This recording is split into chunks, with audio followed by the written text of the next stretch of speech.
previously, but I'm Navita. I'm the executive director of Winstep Forward, and you might have read a little bit about us online. So we do have several STEM exchange programs between the United States and India, all the way from undergraduate to mid-career level scientists. And the field sessions, we're always looking for people who've gone into interesting and somewhat unusual career paths. And when we were looking for speakers, I believe Tushara actually came across your profile. And so I just wanted to welcome you and thank you for coming to speak with us to our field sessions. And, many of our viewers, they might find your story and the path you've chosen to be very inspiring. So welcome, and I'm looking forward to hearing from you. Thank you very much, Navita. It's a pleasure being here, and it's my privilege to be here among so many people who are all across the world, as I understood from Tushara. And if anybody gets even an iota of an idea of how to follow their paths and to follow their passion, I think my job here is done. So thank you very much for that lovely introduction.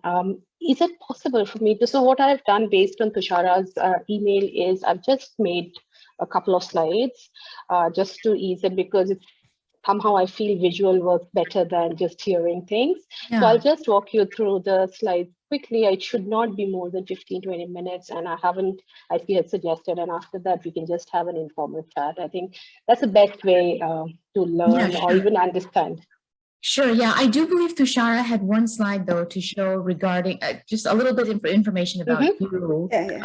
Tushara, do you want to show your slide and then we can hand it off to Dr. Dasgupta? Yeah, sure.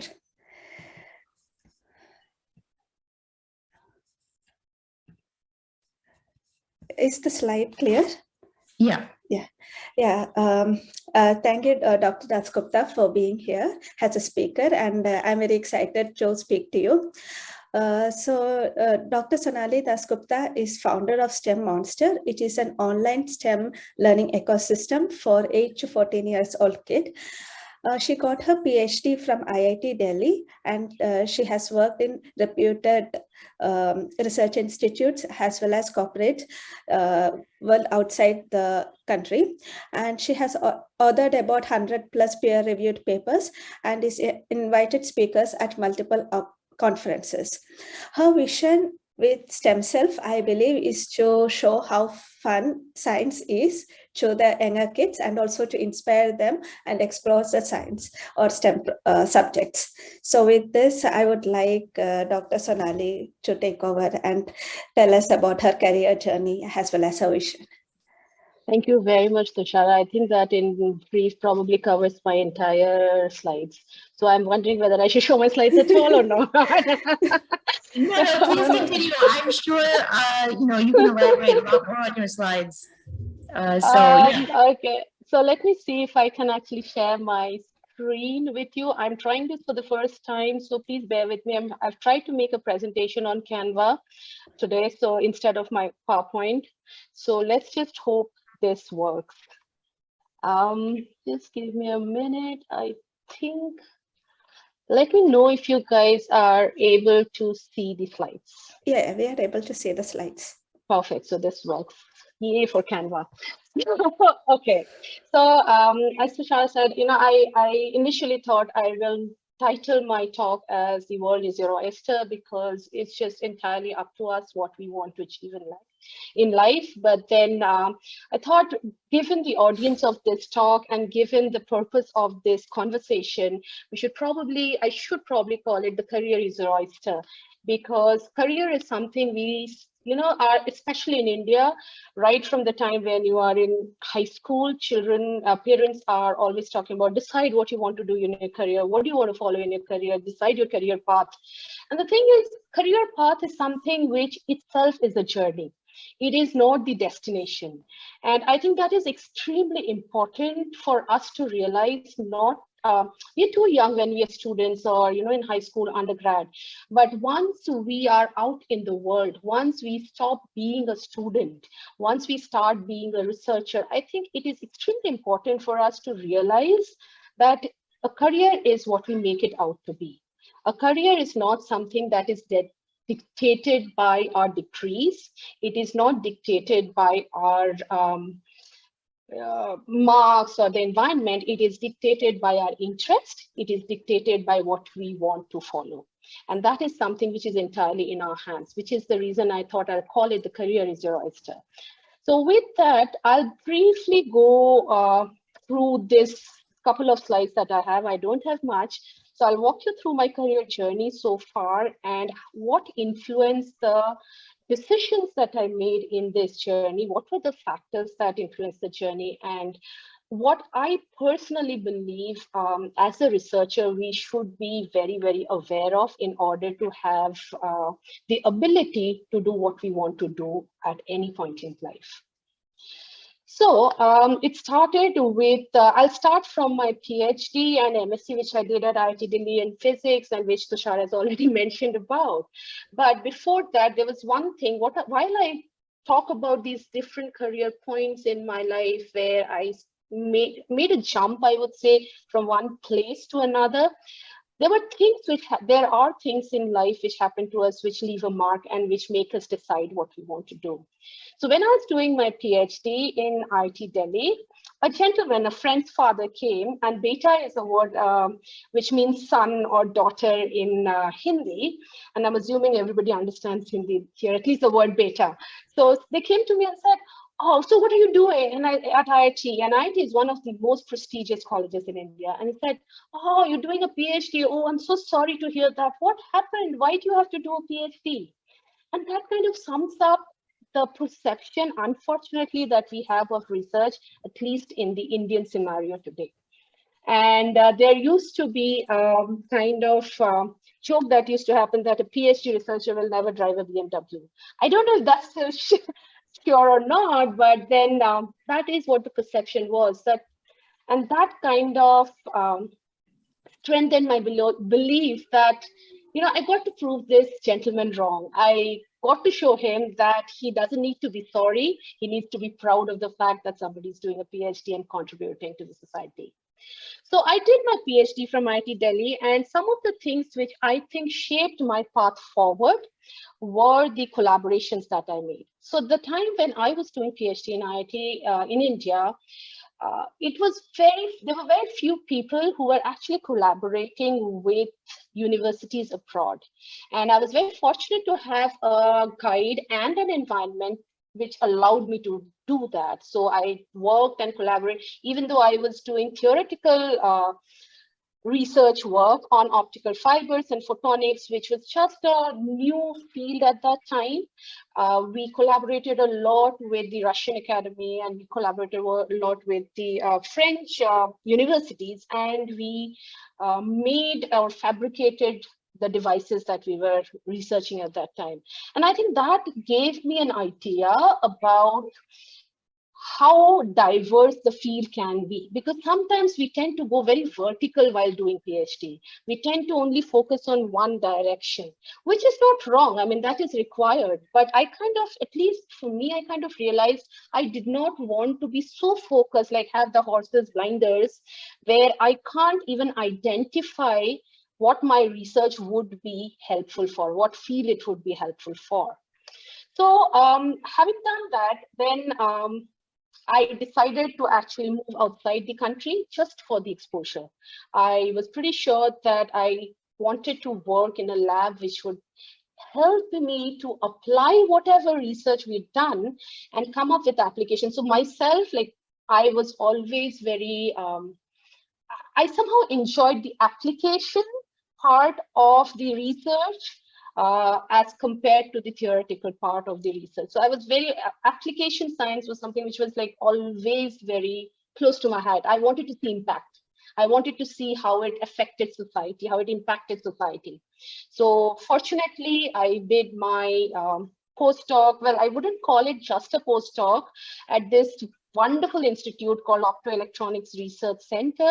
Now, I'm not sure how many here are from the photonics domain, but it is one of the foremost institutes where Sir Dave Richardson, who is the inventor of optical amplifiers, and Professor Charles Cow, who was the Nobel laureate for optical fibers, they both worked in this lab. And this is one of the best institutes which kind of just opened my eyes to the possibilities. Sometimes all you need to understand the potential is to talk to someone who has the vision. And that is extremely important. Whether you work with them or not, it is important to be surrounded with people who have the vision. So I ended up working there for close to 6 years. One of the most interesting things that happened at this research center was, although it was affiliated to a university, we did not have teaching responsibilities. We were solely focused on working with the industry. So there was, a couple of things happened here, and I think it's important for all of us, at least the people who are doing postdocs here, to identify this. I was a theoretician, and I purposefully selected this lab, which was focused on experiments. And the reason is, being a theoretician amongst experimentalists gave me the opportunity to collaborate with multiple labs working in multiple areas. And that again broadened my horizons and made me realize the application areas that were there in the domain. I also got the opportunity to work in the lab and learn a complementary skill set. So again, the thing of diversifying my skill sets and not just focusing and narrowing it down, rather diversifying the skill set while working in the same domain. Then it also made me realize, due to this close collaboration, like Germany is the best example, I would say. I hope I don't offend anybody else from any other country, but they have a very good industry and academia collaboration. They have a wonderful way how they work closely together. And even in UK, when I was working at Southampton, it wasn't as effective, but it was very obvious that industry wants good researchers. And that research, the time period it takes, and everybody is doing a postdoc here, everybody understands this. It takes about what, on an average 20 years from an idea in the experimental lab to go into the hand of the customer. So that is precisely the time we take to take a new good concept and take it there. And in this 20 years, nobody is going to do a postdoc for 20 years. No, and very few people will pursue it for this entire time to take the research work and go all the way to the industry. So this collaboration is extremely important. And I think I exploited that fact very well. I took up multiple projects with companies. I volunteered to take up projects which was outside probably my comfort zone, I would say. Went to the lab. In fact, interestingly enough, my paper in Nature Photonics was due to my experimental results and not due to my theoretical results. So it is very important to, I think, continuously challenge yourself and not become complacent. Moving forward, then I had to come back to India at some point due to personal reasons. But then I was at this juncture where I had to now decide what to do. ORC, Optoelectronics Research Center, kind of spoiled me. I was working at the best lab, with the best people, with the best brains, with the best facilities in the world. And then I had to come back to India. So I'll talk about it a little later, but I decided why I did this. But I decided to be a consultant for the next 5 years. And it was also important at this point. What helped me to know what I wanted to do was analyze and know what you want to do. Whenever you are in a crisis, if you're not aware of what you want to do, you're more likely to make wrong decisions. So this process of knowing yourself, I think it's slightly philosophical, but I think it's very important that we know what we want to do and not succumb to what everyone else is doing. I mean, most of the people who returned to India would have taken up jobs, people I knew at either one of the research labs, or they were also working at some corporate as a BPO, back offices, or Alcatel. In my domain, those were the companies at that time, or Corning didn't have a lab. I did talk to quite a few industries, but then I decided to go my own way. And I did that for a couple of years, 4 or 5 years, which again, gave me the understanding what was lacking in the Indian context, as far as working with IITs or industry work and what were the challenges they were facing. So I worked with IITs, at the same time I worked with industries, and there were quite a few learnings along the way. We'll talk about that later probably. Then again, 5 years down the line, situation changed. I was working alone as a consultant, and I realized I don't thrive working alone. I needed academic stimulation. I needed to be around people to bounce off ideas. So I started looking around, and again, I was very fortunate to be invited by one of these companies called Oxford Nano Imaging in Oxford. They are basically a disruptive startup. They make molecular microscopes, and they wanted to form their photonics team for the company. So they wanted me to basically work on the sourcing part of photonics. So a microscope cannot work without a source. And they wanted me to jump in and make their team, which would develop the photonics part of the microscope, which they had been outsourcing till that time. And that, I think, this particular instance, this particular stint kind of shaped my life drastically. I went to Oxford.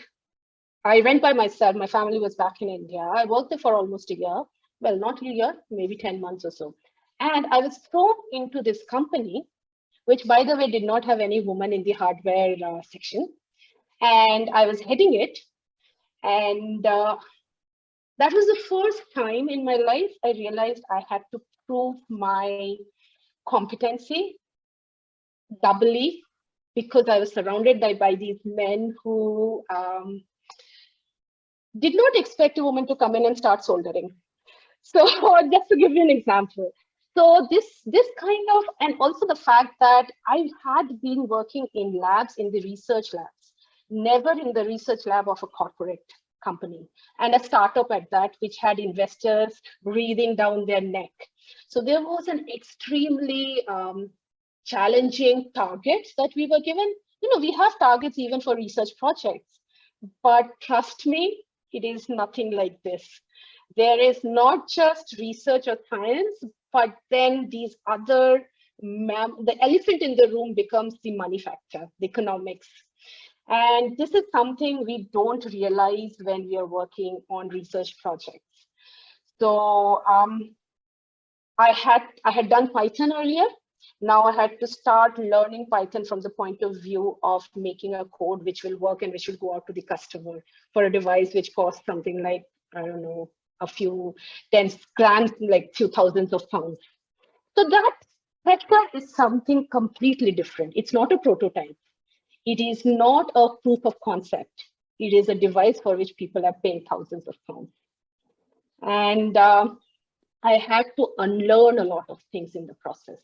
I had to unlearn that prototype is not good enough. I had to unlearn that, yes, good science is important, but practicality is even more important for a product. I had to learn a lot of things. We were doing packaging, so I was responsible from proof of concept all the way to the boxing and packaging. And here I had a concept which worked, thankfully, which worked very well, in fact, for the company. And then we had to box it. So science is done.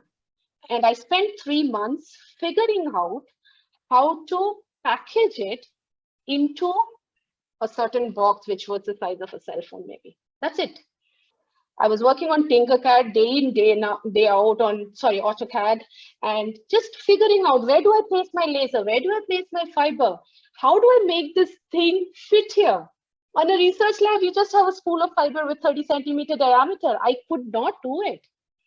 So where do I trade off? How do I do it? So something which seems, you know, when we're doing PhD, when we're doing research in labs, we do tend, at least I did tend to consider packaging and manufacturing a little, how should I put it? Not at the same academic level or intellectual level, but suddenly you realize each and every step is important. And for me, because I wanted to make an impact, I needed to unlearn and I needed to look at everything with equal importance. Nothing is menial, including packaging, including where you put your logo. Do you want it to be black on white, white on black? Because these things become important when investors have put in millions of pounds and you're responsible. You have to answer to somebody. So anyway, that was an interesting learning experience. And then again, I had to come back to India for some reason. And again, I did not want to go back and work for a BPO. I was pretty sure of that. And there were situations, again, the same thing. What do I want to do? And for me, it was pretty clear. I wanted to make impact. And I had a checklist. I still have a checklist of what I want to have in life. And I have a priority in order of priority. And I asked myself, am I getting any of these? So it's a lot of reflection. And that's what has guided me till now. And that's what makes me be content with what I have. Because if you're not content, what's the point of doing anything at all? And you can't you can do it for a couple of years, but you can't do it you can't give it your all.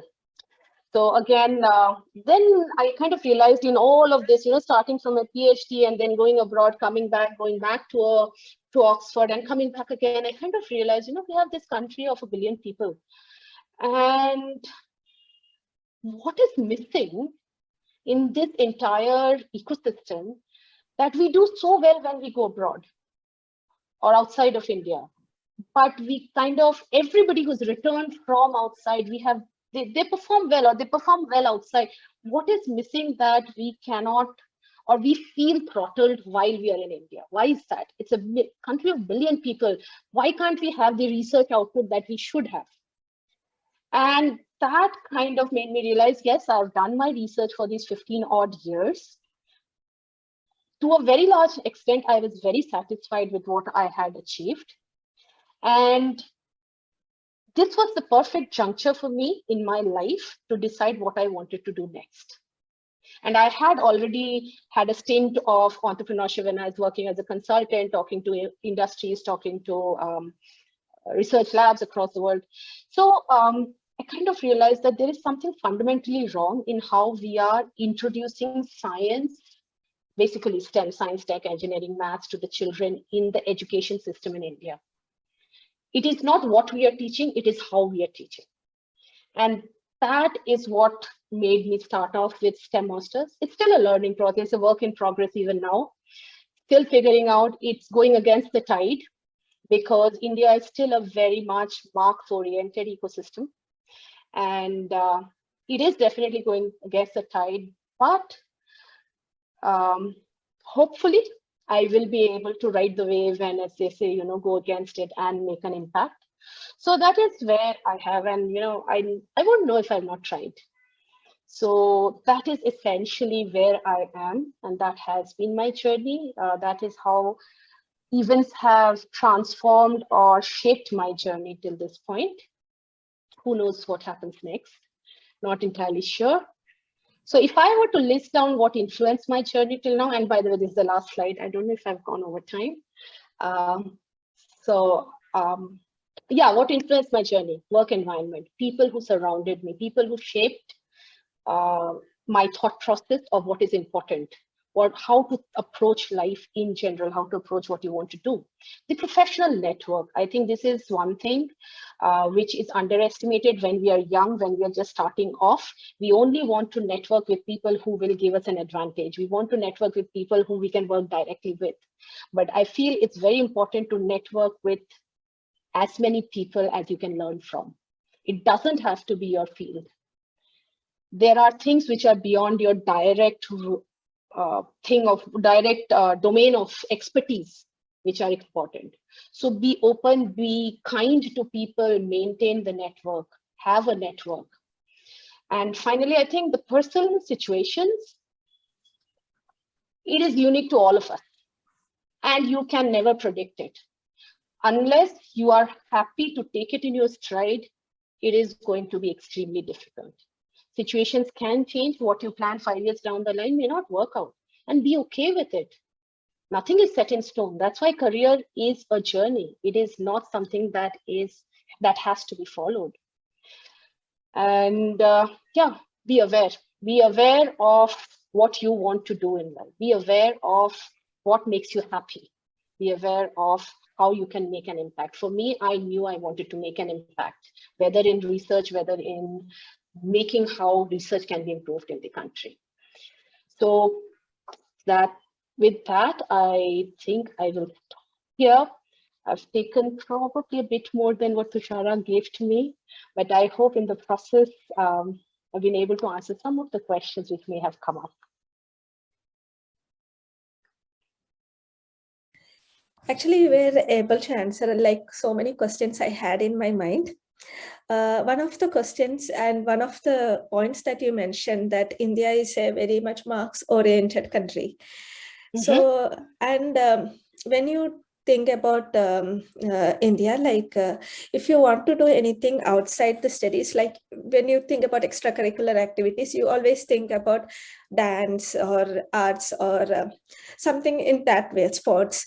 But I mean, how do you then bring yourself that what your online platform is for fun and for exploring, because clearly it is not for the marks or grades, it's for how it's to mold the thinking process of kids. So how do you advertise yourself to the parents, or how do you convince the parents that this is the right approach to study science? And very interesting. If you can answer that question, I'll make you my partner. Yeah. This is one of the questions, like I always think to myself also. So see, I think in what I'm doing, and this is not just particularly to my field, anybody who is going against the tide, I think the first and foremost thing is to educate the customer. Now, in this case, my customer, whenever you're thinking of a business, now I'm talking a little bit of a business language. I'm not a business expert, but this is from what I've learned. The first step is to understand your customer. And the first step in this case is not just to understand, but educate your customer. Now, fortunately, many of the people, at least in the metros who are right now in India, are well-traveled.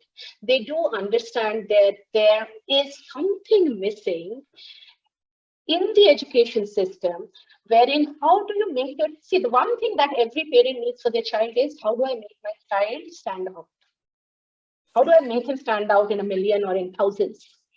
And in order for them to stand out, it is important that they can think differently.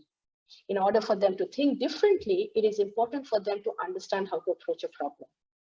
So the first step which we do whenever I'm talking to any of the parents is to educate the parent as to what they want out of their child, and to explain that, you put your child in a box and you will end up getting a mold which looks like a box. You put it open, like it's something like, I don't know if you're aware, you must be, we call it the oobleck, right? The oobleck is this non-Newtonian fluid. You keep holding it tightly and it will have a solid form. You can't mold it. You leave it open, you don't have stress, you just leave it open and it starts taking its own shape. It will fall off your hands. And child is like that. You constrain them and they will stay there. They will not try to come out. The moment you stop giving stress and pressure, they will spread out and they will take their own path. And whenever I'm talking to parents, I think my first conversation is about, this is not about getting marks. This is about making your child start loving science and tech. Because many parents, even if they want their child to do well in science, they still complain, oh, I have to make him study. Oh, I have to make him mug up. Oh, I have to make him rote learn, whatever it is. And the idea is to explain to them that if they understand the concept, they will love to read. Children do things because they love to do things. They want to play because they enjoy playing. They will love to study because they enjoy learning. And that is what we will do. We will transform how your child looks at the subject. So it has worked pretty well for me till now. But yes, it is still a struggle because talking to each and every parent does become tedious. But once you help them realize that it is not about getting marks, but ultimately to help them in their career, it works. It's about, any business or any solution is about understanding from the person's point of view who is facing the problem. They want their child to go to a university abroad. They have to write a statement of purpose. Now, if 100 people, they have all done this textbook learning, they will all write the same statement of purpose. So unless they have this diverse awareness of what all could be done, how will they stand out? So you have different parents look for different things, and you have to tell them what they ultimately want to hear. And I have observed that children in general, from the age like 2 or 3, they start asking a lot of questions. Do you think somewhere in our education system, we kill that curiosity and we suppress that? Can I say yes in capital letters? And how as an educator, how do you think that you can change that scenario? So I'll give you an example. I love telling stories, and it's fortunately my child is a gifted child, okay, and she goes to school, but I think she goes to school to just finish off everything in the recess that is there and start and come home and start learning at home. So most of her learning, I would say, happens at home. Most of her marks and everything, boring, dull stuff happens at school. So we were going down, we were walking, I think we were at a red light in a car, and the window was open and it was hot. So she asked me that it's so hot right now, but and she was around 3, I think. Once the car starts moving, it won't be hot because I'll feel the wind. So how does the wind know that my car is moving and it should hit my face? And that is a question. I was fortunate, I'm a scientist, I could explain to her somehow. Or something as simple as we were at the airport and she said, Mama, is that airplane which is landing the same size as this airplane which is just standing over here? I said, yes. And then she asked, why is that aeroplane looking so small, whereas this one is so big? Now, it's a very relevant question. And the tendency usually is, that's a foolish question, or you will understand when you grow up. But it is important, and I couldn't have done ray optics with her at that age, right? 3 years. Yeah. But I think it is important to realize how to answer the question, not completely, leave room for further questioning in a way that will make her think further. So I started talking about shadows and how when you move the shadow further, how the shadow increases, the size of the shadow increases, and correlating. Of course, she didn't understand. I mean, of course she did not. But it made her investigate further with the shadows. It made her investigate further with a ball and then drawing the boundary of the ball when she put it in front of her or put it away from her.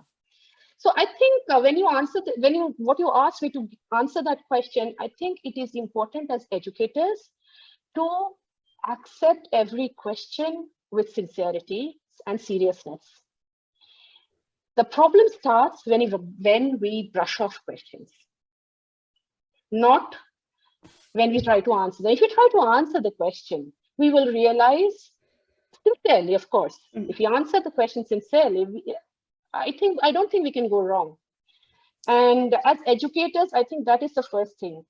Each question is important. I mean, I tell this when the students join STEMonsters the first time, no question is stupid.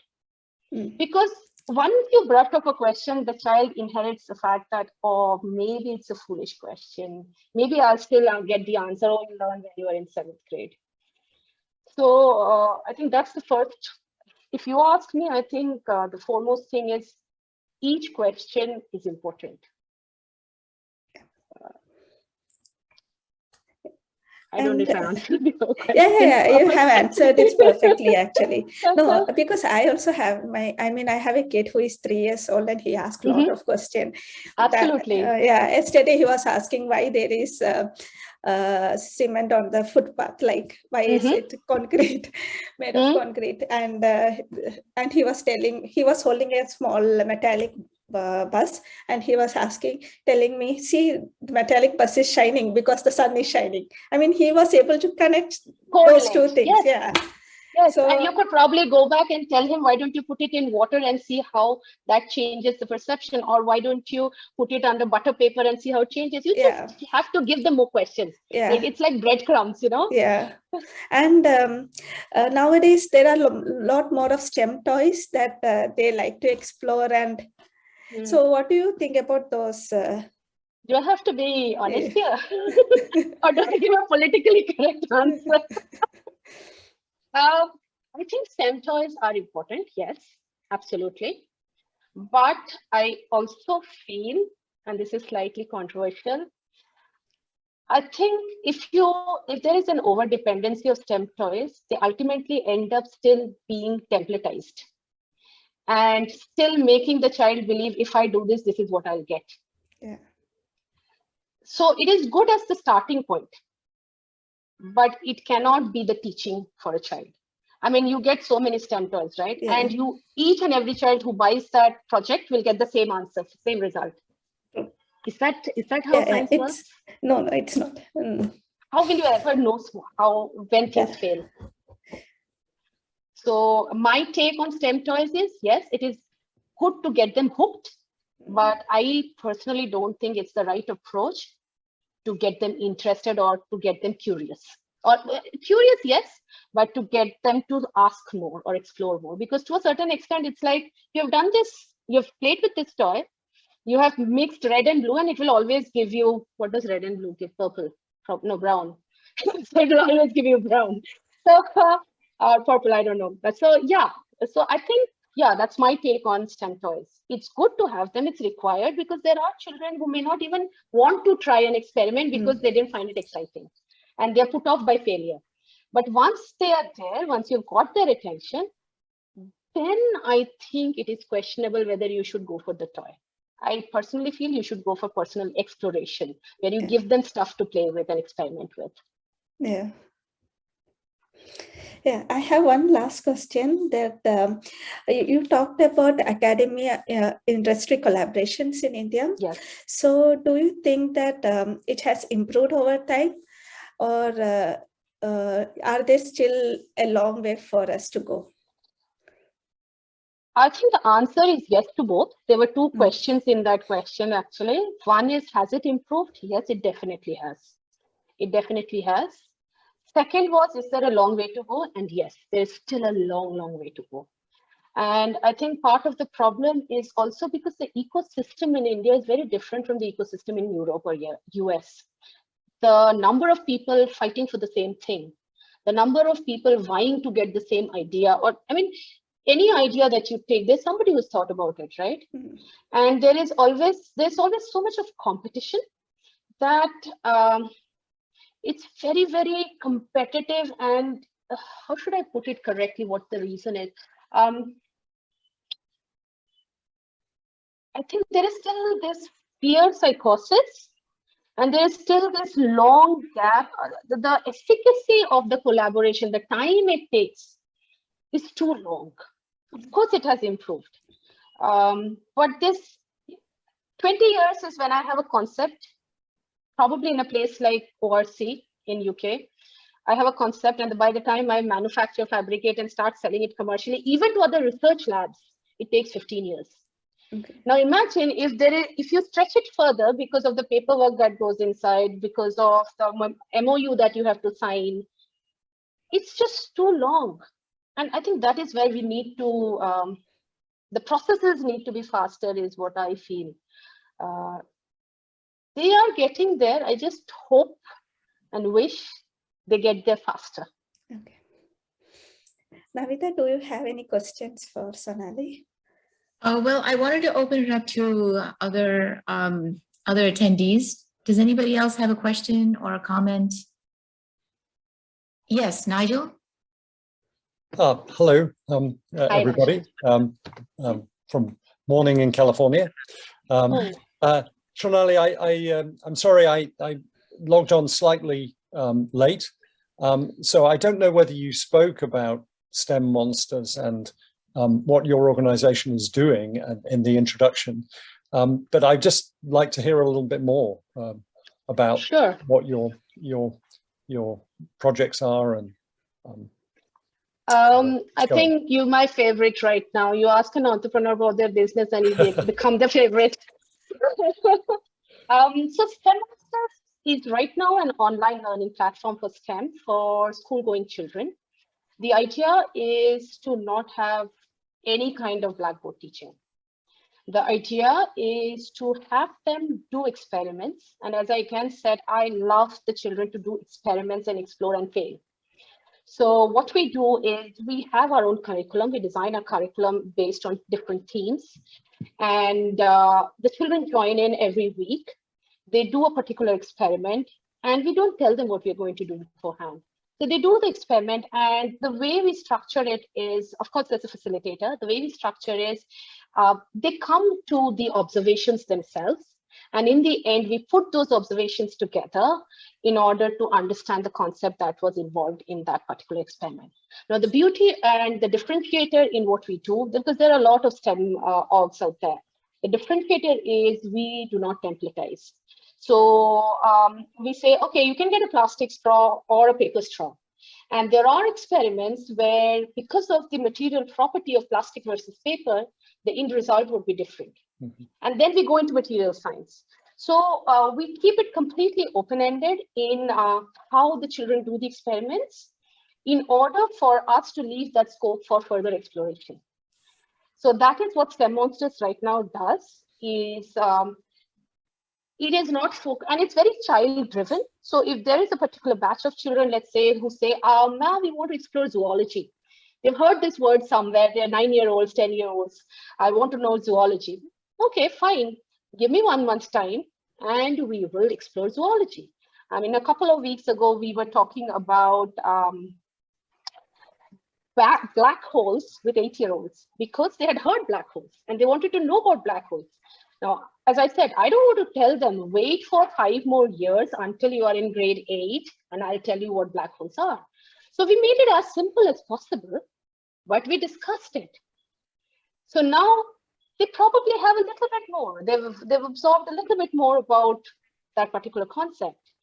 So that is what STEMonsters does. The idea is to, we have this, every company has a tagline. Our tagline is curious child to confident innovator.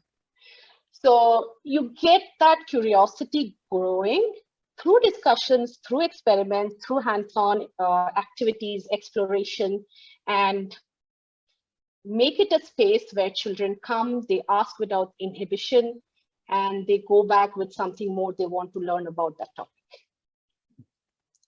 Great. I hope I've answered your question. That sucks as, I'm sorry about the language, sorry, but that was pathetic as a, you have this pitch deck where you are supposed to give an elevator pitch, 1-minute pitch to investors. And that probably took a lot more than a minute, but yeah, but that's the beauty of it. I mean, we did not go to investors. We are still bootstrapped, and we did not go to investors primarily because of this, because I don't want investors breathing down my neck and telling me you have to templatize it to be approachable to 100 other children, because I can templatize it and I can reach out to 1,000 more children, but I don't want to. It defeats the purpose. Mm-hmm. Completely defeats the purpose. So yeah, that's Great. What we do.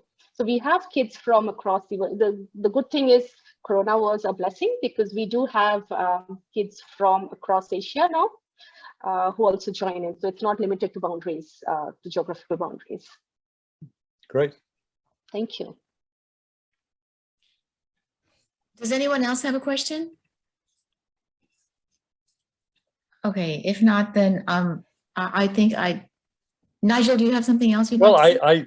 I would love to ask more questions if that's possible. Yeah. So Sonali, I'm also interested about the range of backgrounds of children who, is it primarily or exclusively middle class kids? Oh, you mean the economic background? Yeah, economic and sort of social background. And I'm interested in science outreach to rural communities and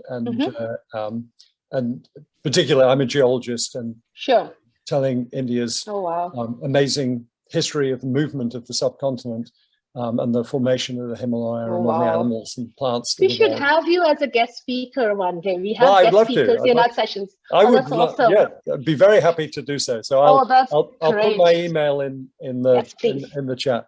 No, I'd be delighted to do that. But wonderful. This is, of course, we all want to reach out, broadly, but there are challenges in that way too. So I was just wondering what your experience is with that. There are multiple people I would say not people, there are multiple organizations, foundations in India who are working with the government and with the children in the rural areas to popularize STEM and take science outreach to these schools and make it easy and affordable, and make it easy to do with easily found, like less expensive materials. As far as STEMonsters is concerned, I think our program as of now, we are still nascent. We are still 2 years old, not even 2. The program is a little of an accelerated program. Yeah. So the the background of the kids as far as economic background is concerned at this point is primarily metros, also because they are the ones who are aware of the need of STEM. Now, India economically, if you understand, where people are fighting it out to get a decent job in the government sector, maybe once they finish school, it is, as I said, you have to educate the parent. So unless it is with the schools, the parents do not realize the importance of STEM. For them, it's a luxury. For them, it's not a necessity, unfortunately. And so there are foundations, NGOs who work with the government schools. I'm not entirely sure if you understand how the schooling system in India is. So it's not public. It's mostly private in the cities and towns. And it is only the rural areas where there is a lot of government schools. Unfortunately, they're still not they don't have extremely well trained teachers. However, there are multiple foundations who are working in the rural area to popularize science. But science is only one part of STEM, right? Science is also tech, engineering, and maths.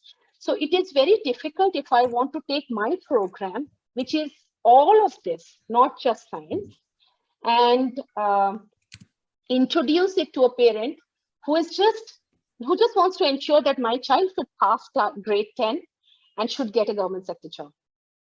So as a for-profit company at this point, we are focusing on metros and tier 2 cities. We have still not explored the schools. And again, as I said, they're still nascent. And companies evolve, people evolve. It's very uncertain, to answer your question. But as of now, to answer directly, we are working with metros and with NRIs who are across Asia, not with the rural sector as of now. Thank you. You're welcome. I did put my email in the chat, but Yes, I managed to spell my name wrongly, so please use the second. Maybe if you would share it with Tushara, you might have it, isn't it? If you could just pass it on to me on email, that would be great. Okay, I just put it in the chat, but if you have a, it's just, got it. Do that, Yeah, I have it saved. Great. Thank you so much. I have one question. So this is about mentors and people whom you surround yourself with. So you have worked in both industry and academia, right? So where do you find that the mentors are more approachable and more where you can actually open up? I think it is not about where mentors are more approachable. I think it is about how you network, in my opinion. What that means is, if you don't build a relationship before a person becomes your mentor, you will find it extremely difficult to connect, whether in industry or corporate. Academia.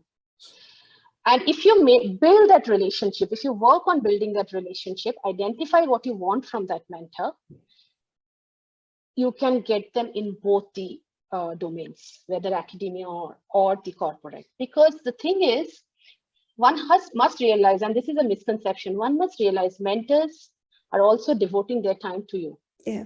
So it is also your duty, because now I mentor a lot of people and I realize I'm on the other side of the table, that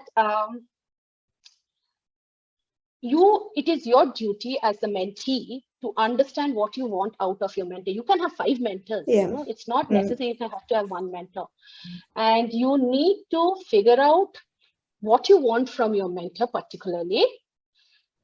Once you identify that, and once you realize that the person is willing to be a mentor, it doesn't matter where they come from. So I have a mentor who is in the finance field for my business, and I have a mentor who is a professor. Yeah.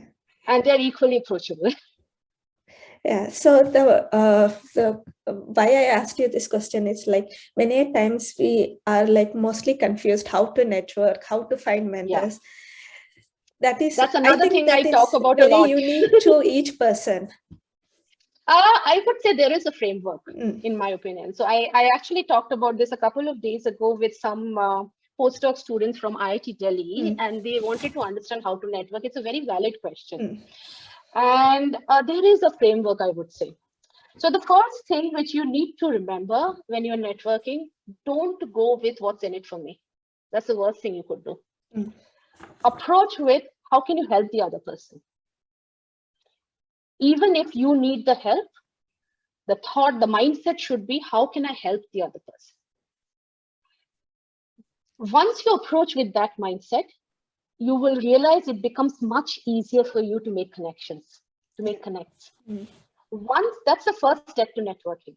So you go to, let's say you go to a conference and you talk to somebody who have just met at a talk or at a, at one of the talks, you just met somebody. I have met you right now, right? I'm not looking at what do I get out of you, or I'm not looking at what do I get out of Nigel, but I'm looking at, and this is networking, right? This is networking. I'm looking at what can I do which will help you in what you're doing. When you approached me, you said, could you come for my talk, for this series of talks? If it helps you, why will I not do it? Right? And I've made a connect. So the next time, and then that's the first step, how to make the initial connect. How can I help you? Nigel works in geology. Pay attention to what the other person is working on. I mean, a lot of times we listen, we don't hear. It just goes off. He's working in geology. He's talking of continental movement. And immediately I know that he can help my kids and he would enjoy it. It's not because my kids need it. It's because well, Nigel, please tell me if I hope my presumption was not wrong. No, this true. If he's here listening to me talk about STEM, I am hoping that he will enjoy talking to my kids and telling them about what he does, right? So that's the second part. Listen to what the other person is saying. Third is keep in touch. If you want to network, the onus is on you to keep in touch. The onus is not on the other person, right? And it is not a give and take. Networking is not a give and take. Networking is building relationships. That's the third step.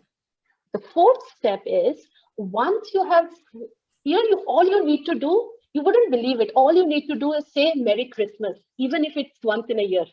And it brings a smile on somebody's face. But don't send an e-card. Please, for God's sake, don't send an e-card. Don't send a GIF. Even if you write one line sentence in email without a fancy picture, that works best. Make an effort, put in the effort. And once you keep that contact going, you have made a relationship, you will talk, you will understand each other better, and you suddenly realize you have a network. So next time you want something, you don't have to ask for it. You only have to mention that, I was thinking about this. Do you think you have anybody in your network who might be able to help me with this? You are there. So from one person, you get 10 people. And it is not about asking for a favor because it's not.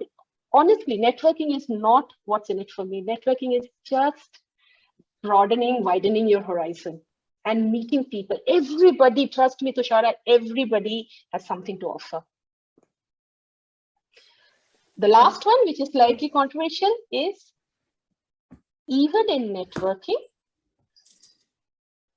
be sure when you're starting that first point of contact, you will realize within 3 or 4 contacts or meetings whether it is because especially in an entrepreneurial life, I wouldn't say research, but entrepreneurial life, you're always stressed for time, right? So there will be people like, how do you know which is a quality network?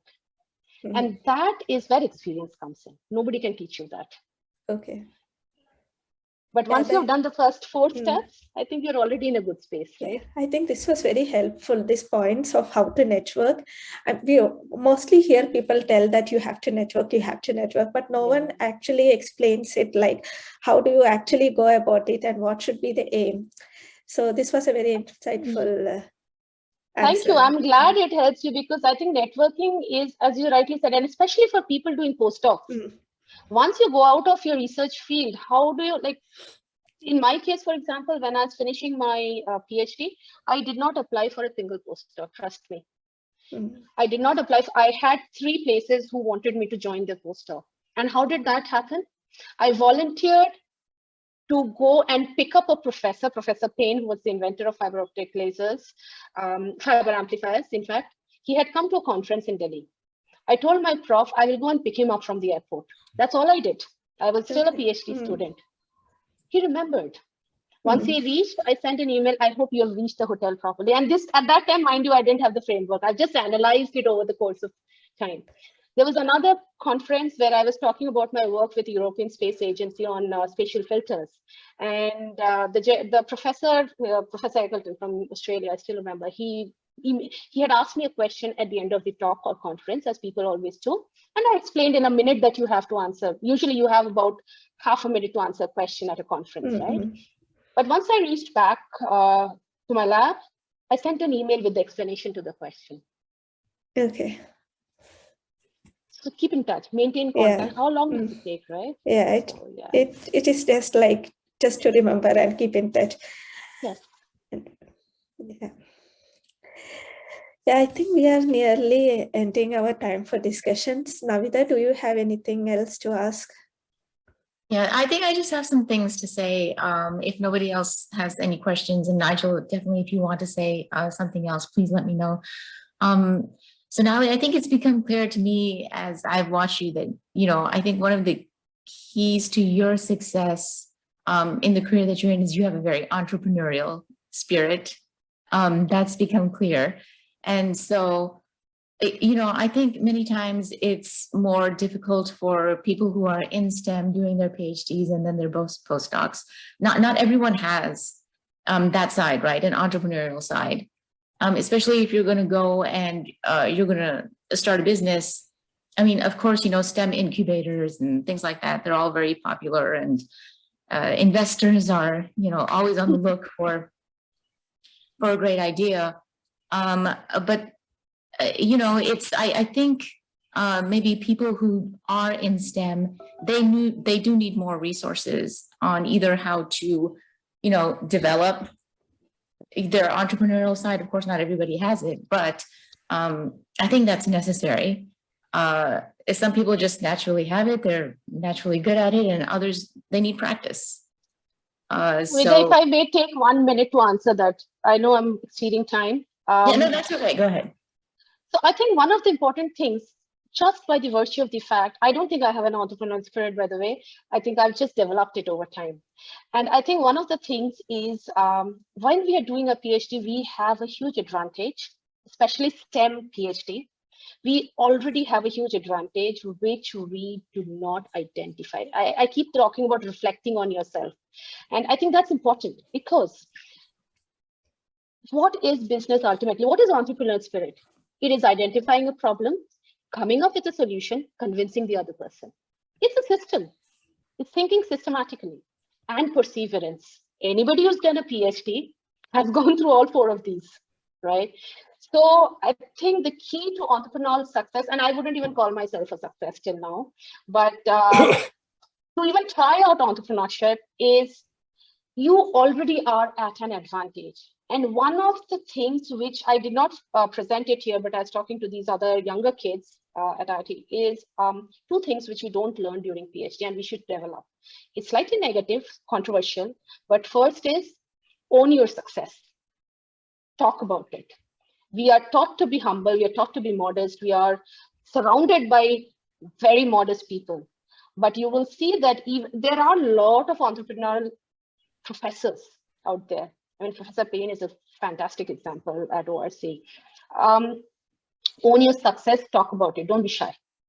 That's number 1. You don't have to boast, but you don't have to hide either. So that's one. And the second is, be ready to learn.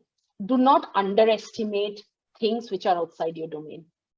And I think these are very easy pitfalls, like these are very easy things which we fail, we end up doing, unfortunately.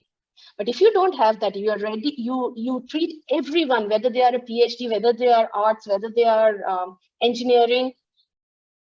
If you can get over the idea of I am doing a STEM PhD, I'm above everybody else over here, I think you've won half the battle. And the other half is when you start analyzing, owning your successes and realizing why you succeeded at them. That's all you need.